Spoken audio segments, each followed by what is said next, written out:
السلام علیکم دوستوں، ٹیکنیکل ٹچ میں سب دوستوں کو خوش آمدید۔ آج ہم الیکٹریکل میں انسولیٹر، کنڈکٹر اور سیمی کنڈکٹر کے بارے میں جانیں گے۔ تو اس سے پہلے ہمیں ضروری ہے کہ ہمیں تھوڑا زیادہ آئیڈیا جو ہے نا ایٹم کے بارے میں ہونا چاہیے۔ ہم آج کہیں گے ایٹم کیا چیز ہے۔ دوستو ایٹم چھوٹے سے چھوٹے ذرہ ہے، اس کو ایٹم کہتے ہیں، اور یہی ایٹم پھر 3 چھوٹے ذرات پر مشتمل ہوتا ہے، جس میں نیوٹران، پروٹان اور الیکٹران ہوتے ہیں۔ اور ہر ایٹم میں ایک چھوٹا سا نیوکلس ہوتا ہے۔ نیوکلس میں پروٹان اور نیوٹران کی تعداد برابر ہوتی ہے، یعنی ایک دوسرے کے ساتھ وزن میں برابر ہوتے ہیں، اور الیکٹران اس کے گرد مختلف مداروں میں گردش کرتے ہیں۔ نیوٹران اور پروٹان، نیوٹران پر ہمیشہ منفی چارج ہوتا ہے اور پروٹان پر پلس چارج ہوتا ہے، اور یہ ایک دوسرے کے ساتھ نیوکلس میں بہت مضبوطی کے ساتھ جڑے ہوتے ہیں۔ اس کے علاوہ الیکٹرانز اس کے گرد مختلف مداروں میں یا شیلز میں گردش کرتے ہیں۔ اگر آپ دیکھیں اس میں ایک نیوکلس ہے، یہ نیوکلس، اس میں چھوٹے چھوٹے پروٹان، نیوٹران ہوتے ہیں۔ اس کے علاوہ اس کے ارد گرد الیکٹران ہوتے ہیں، مختلف شیل میں الیکٹران ہوتے ہیں۔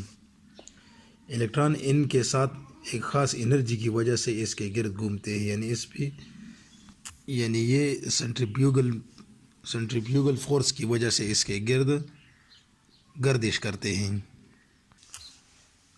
اگر آپ اس میں دیکھ سکیں تو یہ نیوکلس ہے، نیوکلس والا یہ حصہ ہے۔ اس کے گرد جو شیل ہوتے ہیں وہ ترتیب وار سے، یہ پسٹ لیول ہو گئے اس کا، یہ سیکنڈ لیول، تھرڈ لیول، اس طرح فورتھ لیول، اس میں الیکٹران ہوتے ہیں۔ تو ادھر تک جو ہے اس سارے بینڈ کو ویلنس بینڈ کہتے ہیں۔ جو سارے مرکزہ کے ساتھ اس بینڈ میں جتنے الیکٹران ہیں وہ ان کے ساتھ جڑے ہوتے ہیں، اس کو ویلنس بینڈ کہتے ہیں۔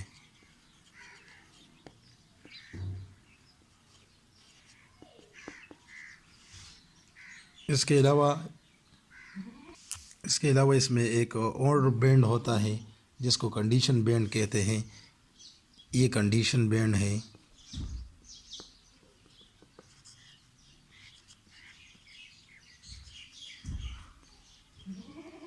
ان دونوں کے بیچ میں یہ جو خالی جگہ آپ کو نظر آ رہی ہے، یہ جگہ، اس کو فاربیڈن گیپ کہتے ہیں، فاربیڈن گیپ۔ جب بھی اس شیل میں کوئی الیکٹران وغیرہ ہوتے ہیں اور وہ تھوڑی سی کچھ انرجی حاصل کر کے اس ویلن بینڈ سے کنڈیشن بینڈ میں چلے جاتے ہیں۔ اس فاربیڈن گیپ میں کوئی الیکٹران وغیرہ نہیں رہ سکتا، اس لیے ان کو اتنی انرجی چاہیے جو فاربیڈن گیپ کے حساب سے زیادہ ہو، جس کی وجہ سے ویلنس بینڈ سے الیکٹران کنڈیشن بینڈ میں چلے جاتے ہیں۔ بالکل، اگر آپ لوگوں کو یہ سمجھ آ گئی تو اس کے بعد آپ کو انسولیٹر، سیمی کنڈکٹر اور کنڈکٹر کا آسانی سے آئیڈیا آ جائے گا۔ اب اگر آپ غور سے دیکھیں تو کنڈیشن بینڈ اور ویلنس بینڈ کے درمیان میں جو خالی جگہ ہے اس کو فاربیڈن گیپ کہا جاتا ہے۔ اب مختلف قسم کی مٹیریل میں یہ کنڈیشن اور ویلنس بینڈ کے درمیان یہ جو گیپ ہوتا ہے، فاربیڈن گیپ، وہ مختلف ہوتا ہے۔ اب ہم اس کے بارے میں اب مختلف دھات وغیرہ جو ہے، جس میں انسولیٹر، سیمی کنڈکٹر اور کنڈکٹر، یہ کیا چیز ہے، اس طرح ہمیں آسانی سے سمجھ آئے گا۔ انسولیٹر، سب سے پہلے انسولیٹر ہے۔ انسولیٹر وہ مٹیریل جس میں فری الیکٹران کی تعداد بہت ہی کم ہوتی ہے اور جس میں کرنٹ آسانی سے نہیں گزر سکتی، یعنی اس میں الیکٹران کا بہاؤ آسانی سے نہیں ہو سکتا، اس کو انسولیٹر اس کو کہتے ہیں۔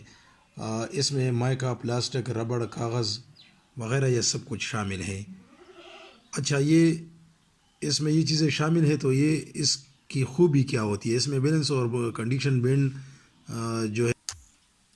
جو ہے یہ انسولیٹر ہے، تو انسولیٹر کے کنڈیشن بینڈ اور ویلنس بینڈ کے درمیان جو یہ گیپ ہوتا ہے وہ انتہائی زیادہ ہوتی ہے، یہ گیپ انتہائی زیادہ ہوتا ہے، جس کی وجہ سے یہ بیلنس بینڈ سے کنڈیشن بینڈ میں جانے کے لیے الیکٹرانز کو بہت زیادہ انرجی کی ضرورت ہوتی ہے۔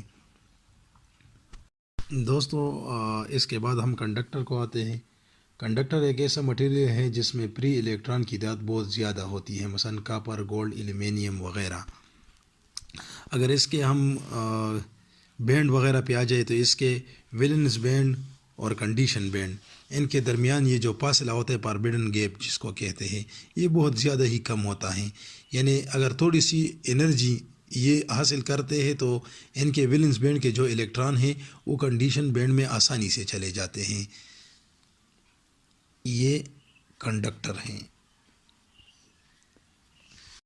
اس کے علاوہ اس کے بیچ میں ایک اور مٹیریل ہوتا ہے جس کو سیمی کنڈکٹر کہتے ہیں۔ سیمی کنڈکٹر ایسا مٹیریل ہے جس میں پری الیکٹران کی تعداد کنڈکٹر کی نسبت کافی کم لیکن انسولیٹر کی نسبت کافی زیادہ ہوتے ہیں، اس کو سیمی کنڈکٹر کہتے ہیں۔ یعنی یہ نہ تو کنڈکٹر ہے اور نہ انسولیٹر ہے، ان دونوں کے بیچ میں ایک مٹیریل ہے۔